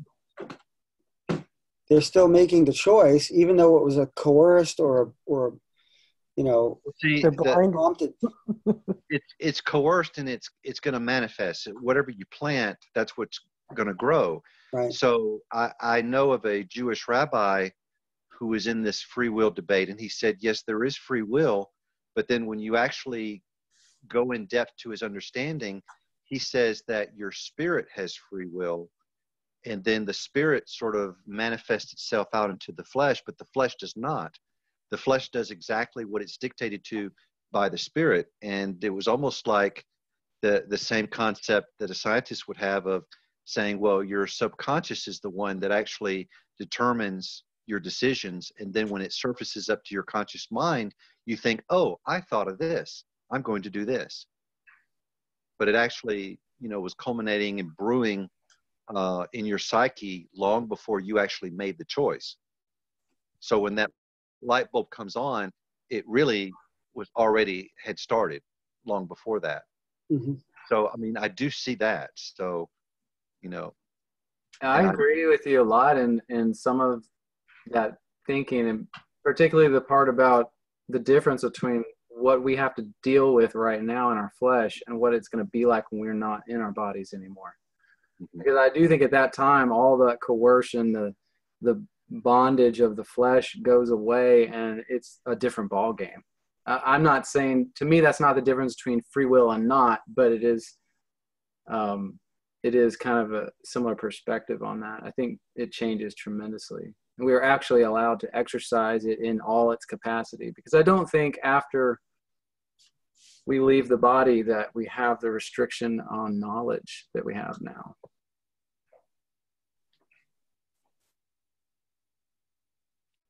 Right. I would agree. But then I also kind of think that I think to myself, all of human knowledge, the whole amount of it is just a drop into the sea of omniscience. And even if we are outside of our body, I think that God is so grand that we can never fully know him completely, because he's forever immense.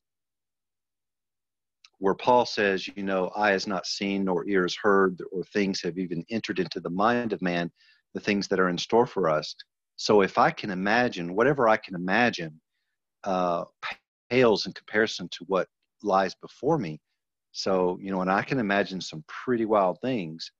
So, I would say that, yeah, we will be far more knowledgeable and have the ability to grasp more knowledge and more wisdom, but that will be an eternity.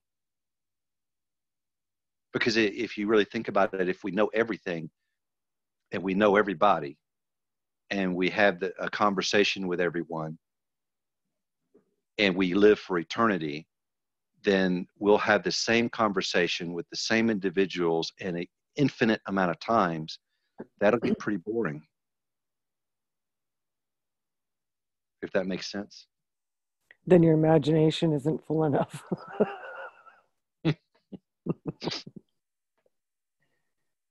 If everyone knew everything in heaven, then you wouldn't have imagination anymore.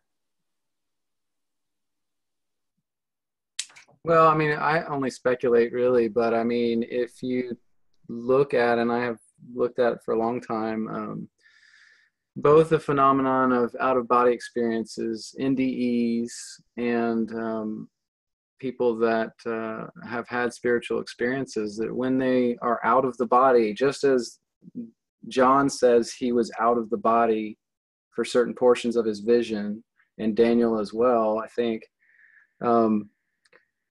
that when you're in that state, you can pose a question and it's answered.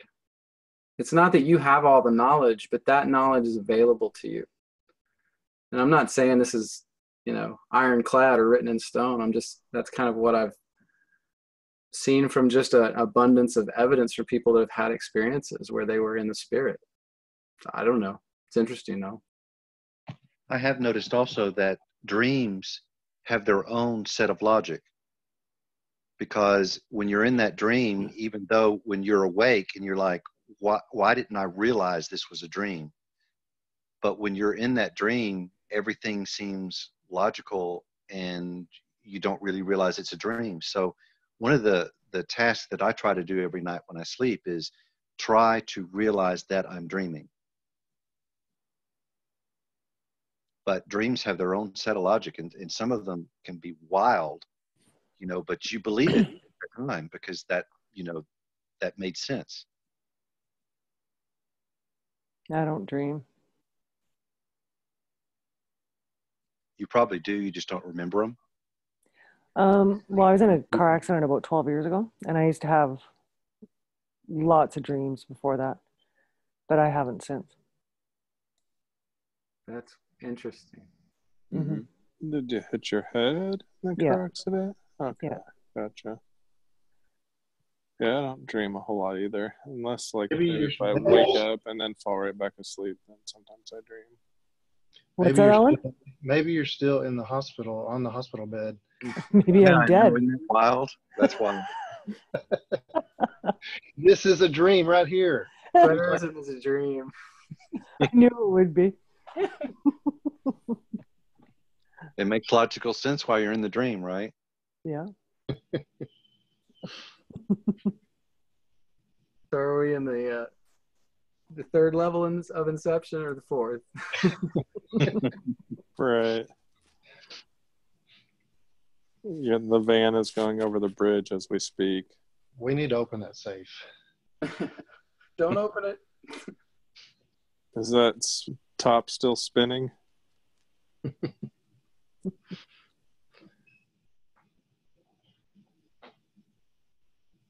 Yeah.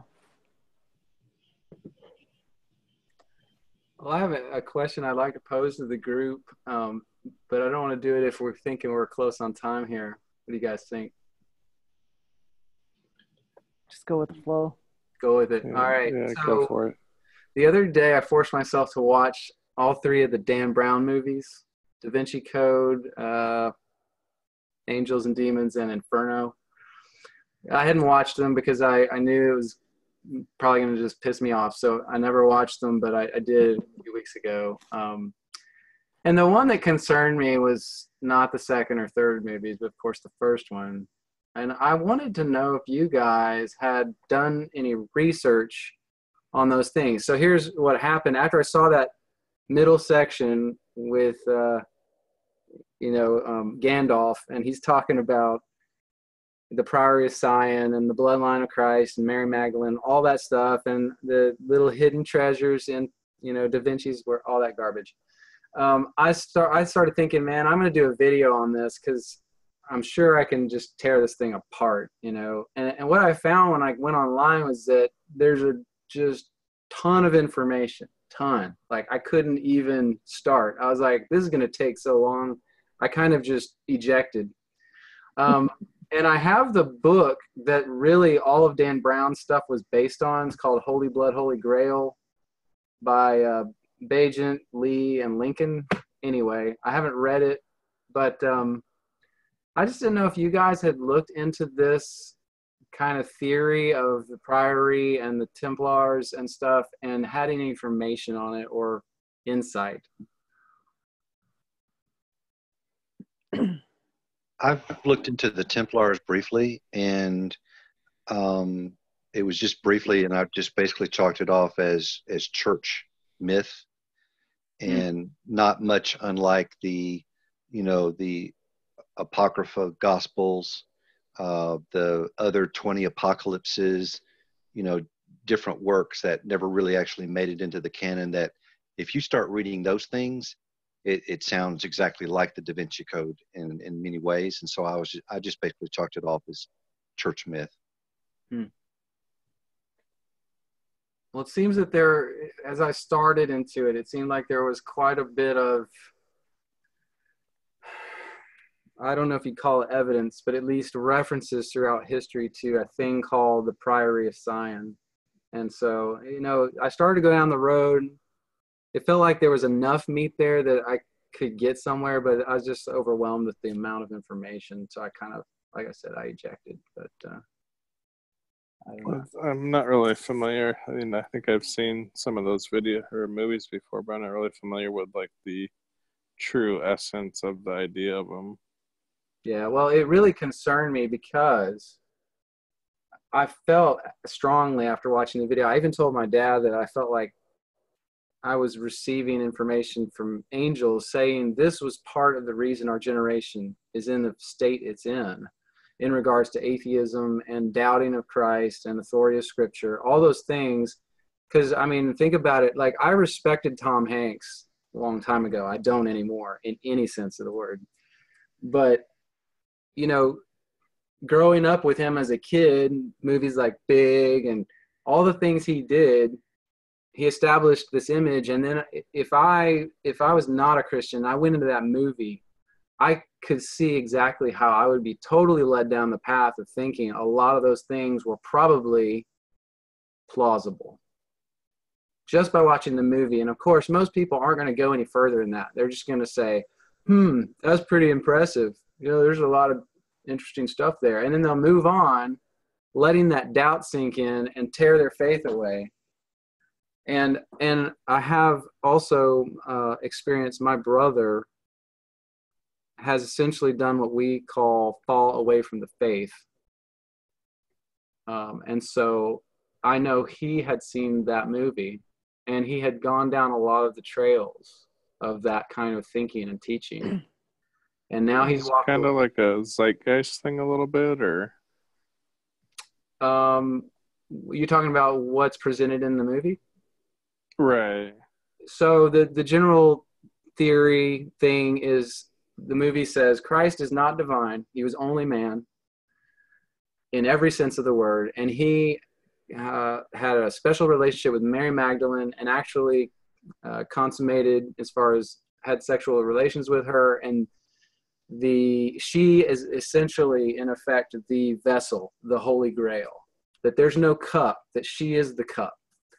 And that bloodline of the child she had was protected through history by this group called the Priory of Sion, that was a precursor to the Templars, which that is actually pretty well established as far as I could tell. In The Templars? Or is that not a group?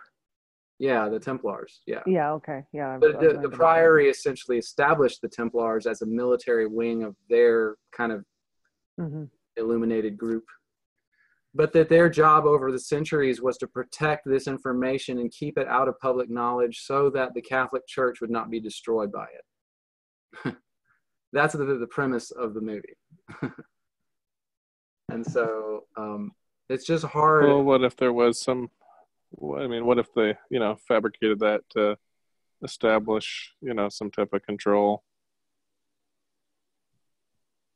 You know what I mean? Who fabricated what?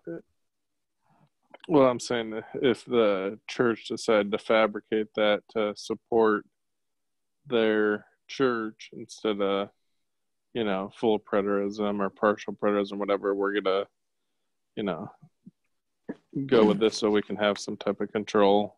Well, they were a secretive group. So Yes. they were they met in shadows, and it's not unlike Gnosticism, where I've got this secret knowledge and it has to be passed from me to you directly. I And think it is. therefore- No, it is that kind of it is. thing. It's modern Illuminated. day, or it's a offshoot modern day interpretation of Gnosticism. And so there is a lot of meat there to debunk if you want. What is that? I forgot the term. Rosicrucians. The Templars, the Rosicrucianism, all that, they were legitimately real, Right. and very secretive. And now there's offshoots of that. The Masons, what is that? Weishaupt, or Yeah. Well, he's the one that established the Illuminati in 1776. It was established on the same day, I believe, that United States was established. the thing is that, when Jesus is being told, you're giving secret knowledge, he says, look, everything I've told you out in public.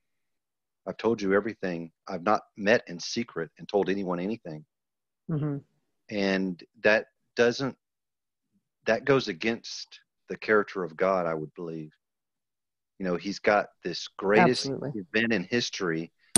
He wants to be able to share it. And yet there's always, and it's also within the Jews. And then you've got Jewish cults like the Zohar and Jewish mysticism and things like that. They have the same thing of, it's all about bloodlines. It's all about the knowledge. It's the knowledge that saves you. And it's basically man putting faith in man. And, the thing is, with Jesus only being a man, it was what, Arius. He was one of the first to consider that.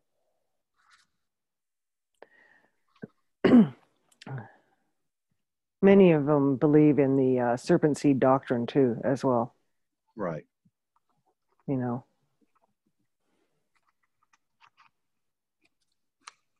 And that there is a special bloodline that they have to look after.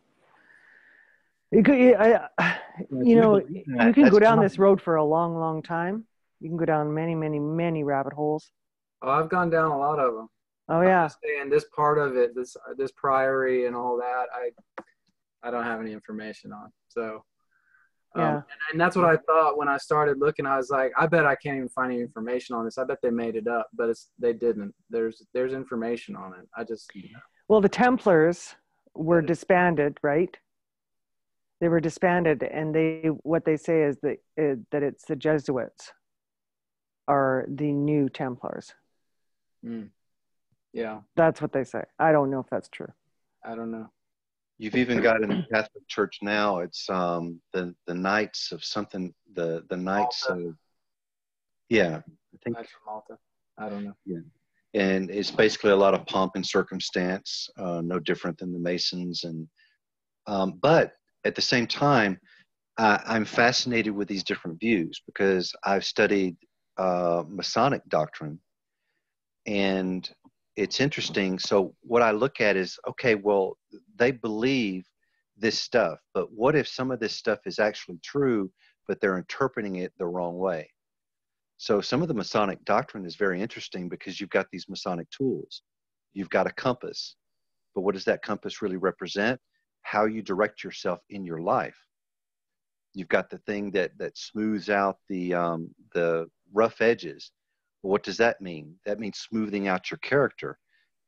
So there's really interesting universal truths that they sort of like twist and contort and take it literally, or do this kind of stuff and then get way out of whack. But I'll entertain the thought to see what wisdom is in there, because philosophy is philo, the affection for, sopho, wisdom. So I'm always looking for, where's God going to show and reveal himself to me? If he can speak through a jackass, let me also be a jackass for the Lord. Yeah, well, I have no problem reading anything. I kind of broke that barrier a long time ago. Like, I don't feel like there's anything that's off limits. I agree. I don't see it that way. I see it But as, I do believe You'll that fit you right have in to be here. grounded in your faith.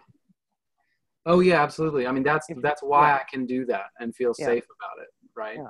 So yeah. But it looks like I'm gonna have to decide whether I'm just gonna like dig into this 600-page book and all the online resources. I don't know if I'm willing to do it, but because it seems to me like it's tied to what my brother has been through, I may end up doing some of it. I don't know. Because I guess I'm entranced by how these like atheistic views have been so propagated in our culture when there's so much evidence for Christ. I mean, it's like, I say it this way, there's more evidence for Christ than there is for me. I mean, I could be a robot. I mean, you guys don't know that I'm real. There's more evidence that Christ existed. So I often say when someone talks about, well, you don't know whether I'm real or not, I'll take it one further and I'll say, I don't even know if I'm real. For all I know, I could be the universe dreaming what it's like to be a man. So I can even doubt my own existence, let alone yours. I know, and Lori's still in the hospital, so. Yeah, right. Gosh.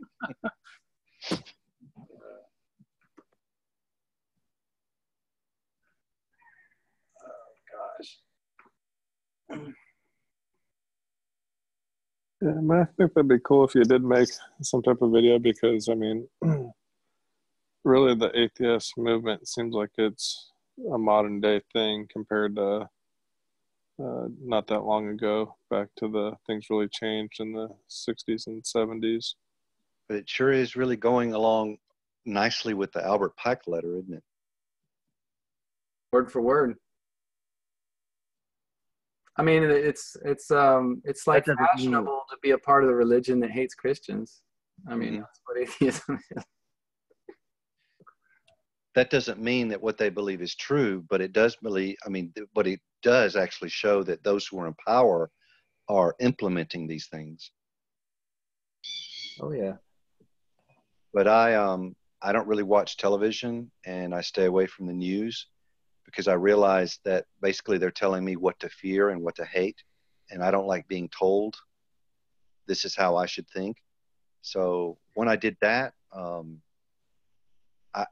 believe it or not, my knowledge increased tremendously because I wasn't zoning out over the TV anymore. It's great. I love it.